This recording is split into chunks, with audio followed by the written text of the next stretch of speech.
Amanpour नाम के गांव में मोहन नाम का एक गरीब किसान रहता था। कई दिनों से उसकी फसल अच्छी नहीं हो रही थी। उसके घर में खाने के लिए एक दाना भी नहीं था। उसकी एक बकरी थी जिसका नाम दुलारी था। मोहन को अपनी बकरी दुलारी से बहुत लगाव था। कई दिनों से मोहन के खेत में फसल न होने के कारण मोहन के घर में अब एक भी अनाज का दाना नहीं था।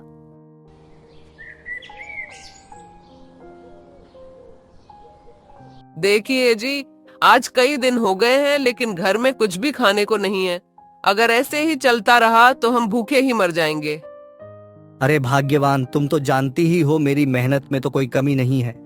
अपने खेत में जो भी फसल बोता हूँ वह होती ही नहीं है। अब तुम ही बताओ मैं क्या करूं? तुम चिंता मत करो भाग्यवान, जल्दी ही कोई ना कोई रास्ता निकल आएगा। अगर जल्दी से तुमने कुछ नहीं किया तो मैं यह तुम्हारी टूटी झोपड़ी छोड़कर चली जाऊंगी। हाँ, बता देती हूँ तुम्हें। अगली सुबह मोहन अपने खेत में चला जाता है और उसकी बकरी उसकी झोपड़ी में ही बंधी होती है और काफी चिल्ला रही होती है। अरे क्या हुआ? क्यों आज सुबह सुबह इतना चिल्ला रही है? मैं कहती हूँ चुप हो जा। अच्छा, तो तू ऐसे नहीं मानेगी? आज तो मैं तुझे अच्छा सबक सिखाऊंगी। आज तुझे बेचकर कुछ पैसे ही मेरे हाथ आ जाएंगे। कुछ दिनों से कुछ अच्छा भोजन नहीं खाया मैंने। तू कब काम आएगी मेरे? जिसके बाद मोहन की पत्नी बकरी दुलारी को एक चरवाहे के पास बेच देती है और बदले में कुछ पैसे लेकर खुश हो जाती है। शाम को मोहन जब खेत से वापस आता है और देखता है कि उसकी दुलारी बकरी झोपड़ी में नहीं है तो वह दुखी हो जाता है। तभी मोहन देखता है कि उसकी पत्नी बैठकर खूब सारी मजेदार जलेबियां और समोसे खा रही होती है। अरे वाह वाह, बहुत ही स्वादिष्ट हैं ये जलेबियां, समोसे। वाह वाह, बहुत ही मजेदार हैं। आज तो मजा ही आ गया। वाह वाह। अरे भाग्यवान, आज इतनी सारी जलेबियां और समोसे कहां से आए? और मेरी दुलारी कहीं नजर नहीं आ रही है। आखिर कहां है दुलारी? अरे ये जलेबियां और समोसे पास वाली कमला देकर गई है। हाँ, बड़े मजेदार हैं। हाँ, और भला मुझे क्या पता तुम्हारी दुलारी का? गई होगी जंगल में कुछ चरने। अब भला यहाँ तो उसे कुछ मिलता नहीं है। जाओ जाओ, जाकर ढूंढो अपनी दुलारी को। अरे दुलारी तो कभी जंगल में अकेली जाती ही नहीं है, हमेशा मेरे साथ ही जाती है। फिर भला उसे आज क्या हुआ? जाकर देखता हूं उसे।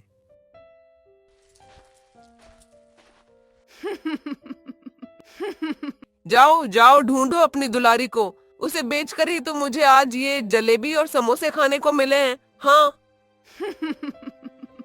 न जाने मेरी दुलारी कहाँ चली गई है।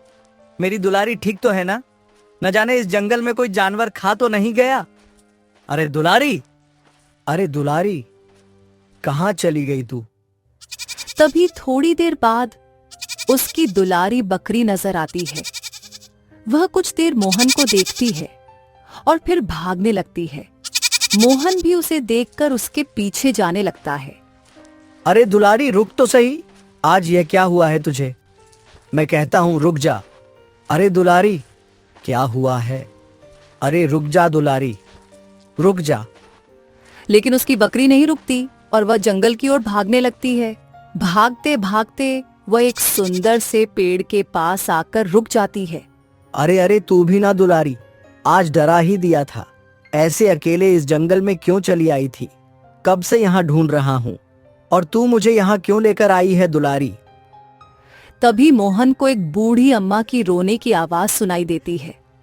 मोहन थोड़ा हैरान हो जाता है और आगे चलकर देखता है कि एक बुढ़िया, जिसके बहुत ही लंबे लंबे घने काले काले चमकदार बाल होते हैं, उसी सुंदर से पेड़ के नीचे बैठकर रो रही होती है। अरे अम्मा, क्यों रो रही हो तुम? सब ठीक तो है ना? अरे क्या बताऊं बेटा, मैं तो बहुत ही अभागिन हूँ। इसी जंगल में कई बरसों से अपनी छोटी सी झोपड़ी बनाकर रहती थी, लेकिन कल रात एक ऐसी भयानक आंधी आई जिसमें मेरी झोपड़ी तहस नहस हो गई। बेटा, मुझ दुखियारी का इस दुनिया में कोई नहीं है। अब मैं कहाँ जाऊंगी बेटा? अरे अम्मा, तुम रोती क्यों हो? तुम दुखी मत हो अम्मा। तुम मेरे साथ मेरे घर चलो। मैं बहुत गरीब हूँ। ना जाने तुम्हें शायद 2 वक्त की रोटी भी बहुत मुश्किल से मिल पाएगी। अरे वाह बेटा, तू कितना नेक दिल इंसान है। आज से तू ही मेरा बेटा है। मैं बहुत बूढ़ी हो चुकी हूँ। तेरे घर जो भी मुझे भोजन मिलेगा मैं उसी में संतुष्ट हो जाऊंगी। बेटा, मुझे अपने साथ अपने घर ले चल। अच्छा तो ठीक है माँ, तुम मेरे घर में मेरी माँ बनकर ही रहना। मुझे बहुत खुशी होगी।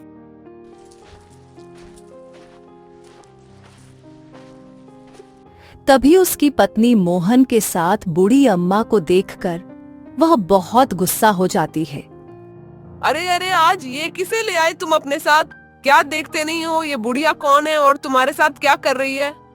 अरे भाग्यवान, आज से यह अम्मा मेरी माँ है और हमारे साथ ही रहेगी। जैसे भी रूखी सूखी रोटी हम खाते हैं, माँ भी वही खा लेगी। इनका इस दुनिया में कोई नहीं है, इसलिए मैं इन्हें जंगल से अपने साथ ले आया। अरे वाह वाह, ये भी कोई बात हुई भला? क्या जानते नहीं हम दोनों का गुजारा कितनी मुश्किल से हो पाता है, और एक और मुसीबत लेकर आ गए।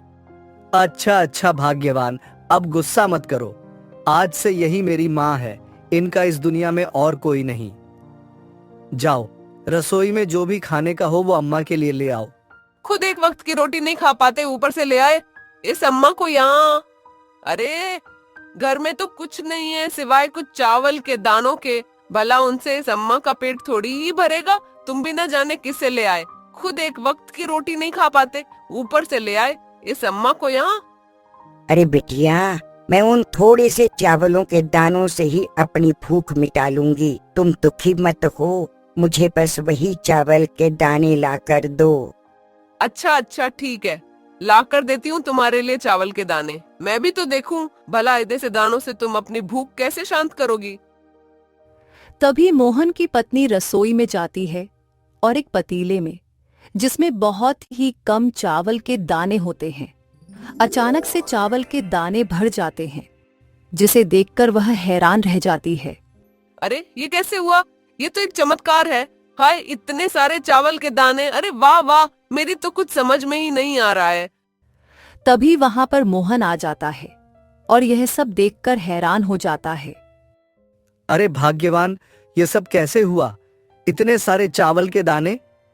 हाँ, मेरी तो कुछ समझ में नहीं आ रहा, ये कैसे हुआ आखिर? जिसके बाद मोहन की पत्नी बूढ़ी अम्मा को खूब सारे चावल एक थाली में दे देती है, जिसके बाद अम्मा वह चावल बड़े चाव से बैठकर खाती है।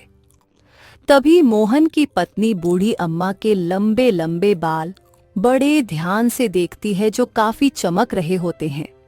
अरे वाह, इस बुढ़िया के बाल तो कितने लंबे और चमकदार हैं।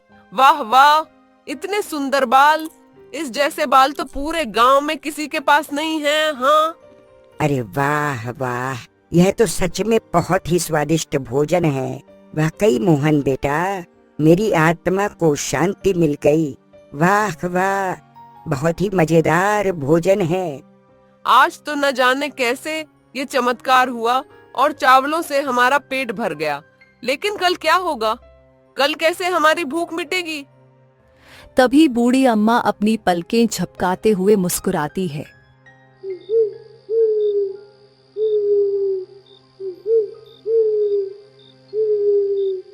थोड़ी देर बाद जब मोहन और उसकी पत्नी सो रहे होते हैं, तभी बूढ़ी अम्मा रसोई में जाती है और मोहन की पत्नी भी चुपके से उठकर बूढ़ी अम्मा के पीछे पीछे जाती है। तभी बूढ़ी अम्मा के बाल अचानक से और लंबे हो जाते हैं और बूढ़ी अम्मा अपनी हाथों की तेज रोशनी से रसोई में रखे खाली डिब्बों में खूब सारा आटा, चावल, दाल सब कुछ डब्बों में भर देती है। अरे अरे, ये क्या? ये चालाक बुढ़िया तो कोई साधारण बुढ़िया नहीं है, ये तो जादू ही है। इसके बाल अचानक से इतने घने कैसे हो गए? कहीं ये मायावी चुड़ैल तो नहीं जिसके बाल लंबे होते हैं? हाय, न जाने ये मेरी झोपड़ी में किस इरादे से आई है। पता तो लगाना ही पड़ेगा। तभी थोड़ी देर बाद बहुत तेज बारिश होने लगती है, जिसकी वजह से मोहन की झोपड़ी से पानी टपकने लगता है। मोहन और उसकी पत्नी यह देखकर घबरा जाते हैं। अरे अरे, ये क्या? इस बारिश को भी अभी आना था। अब हम क्या करेंगे? हमारी टूटी झोपड़ी में से बरसात का पानी टपक रहा है। हाय हाय, अब हम क्या करेंगे जी? मेरी तो कुछ समझ में ही नहीं आ रहा। क्या करेंगे? इस बरसात के टपकते पानी में ही हमें रात बितानी होगी। इस बरसात को भी अभी आना था। हाय हाय।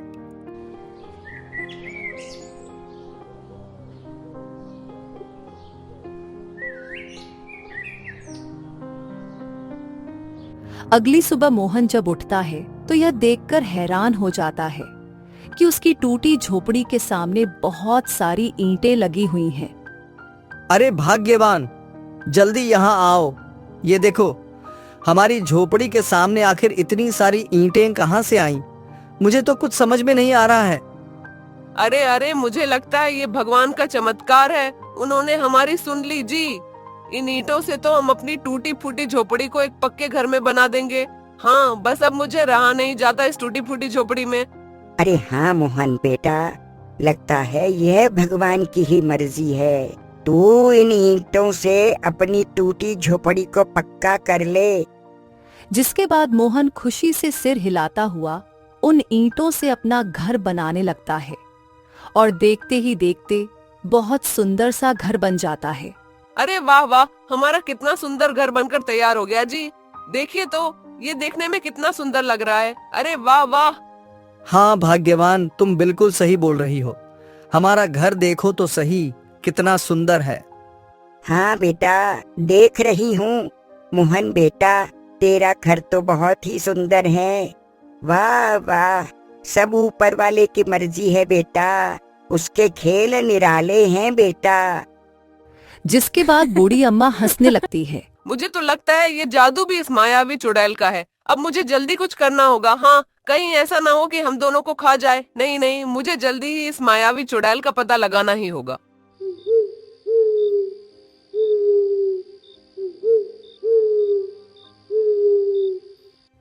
आधी रात को जब बूढ़ी अम्मा सो रही होती है, तभी चुपके से मोहन की पत्नी अपने हाथों में बड़ी सी कैंची लेकर सोती हुई बूढ़ी अम्मा के पास जाती है। अब आएगा मजा। अब देखती हूँ इस लंबे घने बालों से ये मायावी बुढ़िया कैसे जादू करती है। मैं इसके ये बाल ही काट दूंगी। हाँ। और उस बूढ़ी अम्मा के सारे बाल काट देती है। जिसके बाद मोहन की पत्नी वहां से चली जाती है और तभी बूढ़ी अम्मा की आंखें खुलती हैं और वह बैठकर जोर जोर से हंसने लगती है। अरे ये पगली भी ना, बहुत ही ना समझ है। अभी जानती नहीं है मुझे। मैं कोई साधारण बुढ़िया नहीं हूँ। तभी बुढ़िया की जादुई शक्ति से उसके बाल फिर से लंबे हो जाते हैं। अगली सुबह जब मोहन की पत्नी बूढ़ी अम्मा को छुपकर देखती है तो हैरान रह जाती है। हाय, ये क्या हो रहा है? मेरी तो कुछ समझ नहीं आ रहा। ये तो कोई बड़ी मायावी चुड़ैल लगती है। इसका तो मुझे पता ही लगाना पड़ेगा।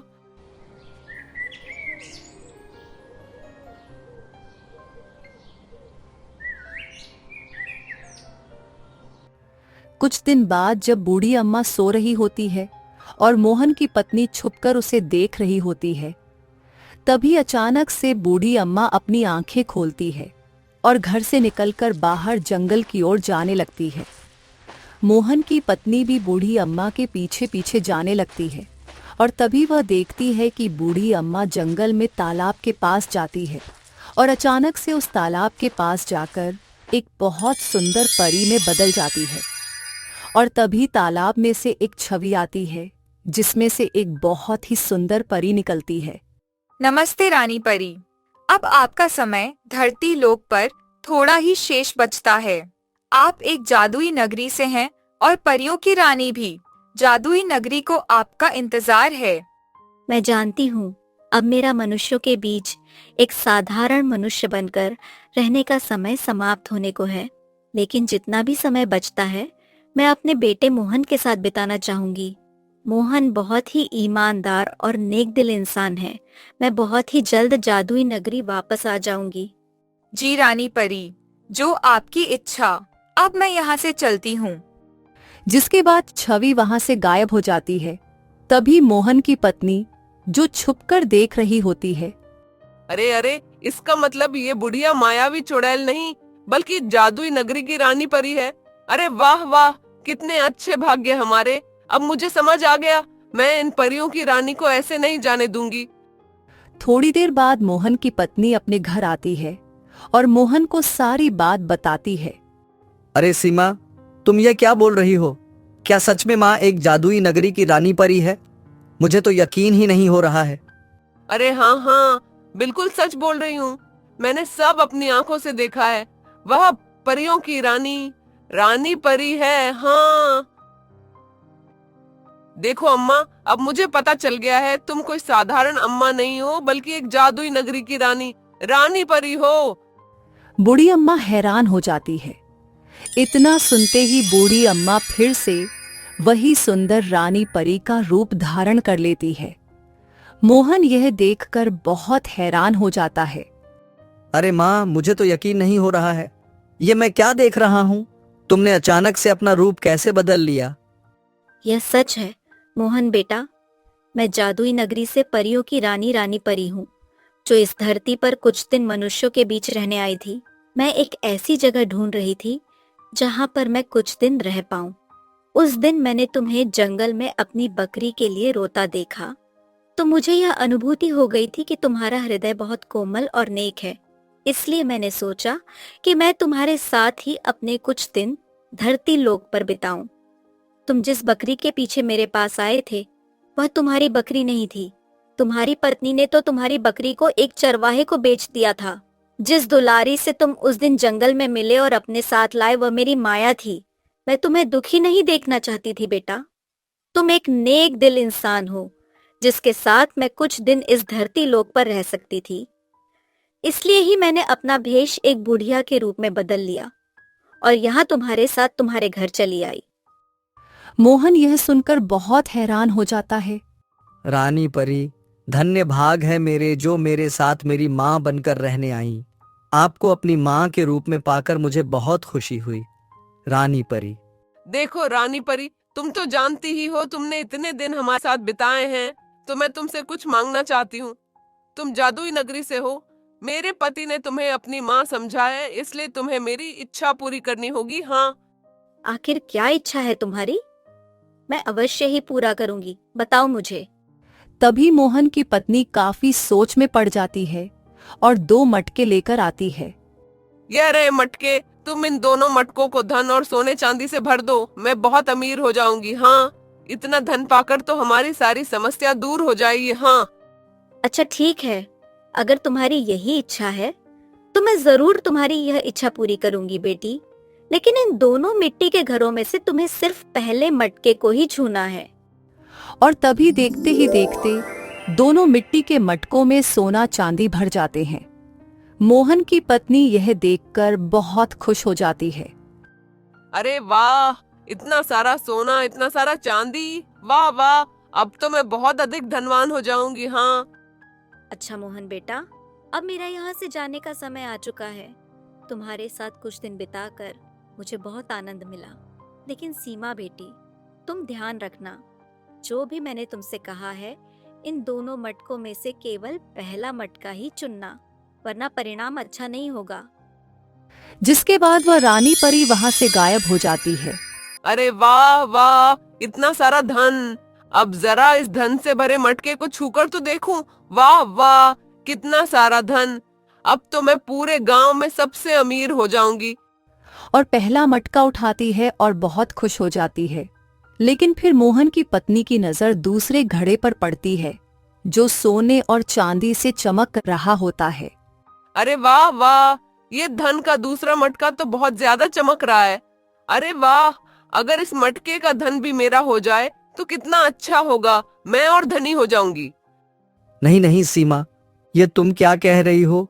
तुम्हें याद नहीं रानी परी ने क्या कहा था? दूसरा मटका लालच का मटका है, तुम्हारे हाथ लगाने से इसका परिणाम अच्छा नहीं होगा। ऐसा मत करो सीमा। अरे तुम चुप करो, क्या देखते नहीं हो कितना सारा सोना चांदी है इस दूसरे मटके में भी? अगर यह भी मेरा हो जाए तो मैं सबसे अधिक धनवान हो जाऊंगी। जिसके बाद मोहन की पत्नी जैसे ही वह मटका उठाती है, अचानक से सारा सोना चांदी काले रंग के पत्थरों में बदल जाता है। अरे अरे, ये क्या हो गया? हाय हाय, सही कहा था रानी परी ने, मुझे लालच के मटके को हाथ नहीं लगाना चाहिए था। हाय हाय, मेरे अधिक धन पाने के लालच के कारण ही यह सब हुआ। ये तुमने क्या किया सीमा? रानी परी ने कहा था दूसरा मटका मत छूना, लेकिन तुमने तो सबसे धनवान होना था ना। देखो तुम्हारे लालच ने क्या कर दिया।